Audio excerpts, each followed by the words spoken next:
Hello friends, welcome to the another video of my channel Sarika Tutorials. In this video, I am going to discuss about Delta variants.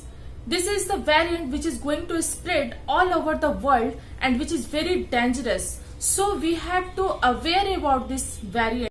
This is going to spread all over the world, so we have to totally aware about these variants and what type of precaution we have to do or follow in this case and what type of question will arise in this case. So there are the 5 things which we have to know about these variants. The first one is the Delta virus is very contagious than the other virus strain.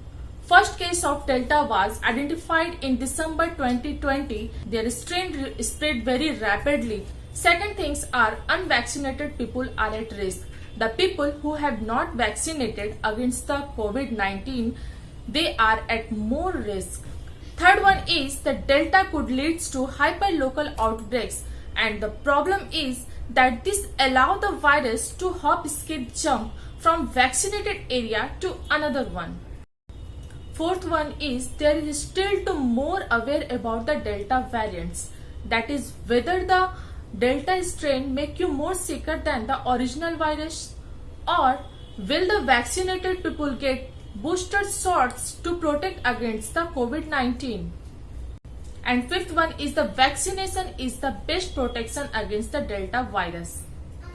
So friends, if you like my video, please do like, share and subscribe. If you all are new on my channel, please do subscribe and press the bell icon also so that you can get my notification. Thank you.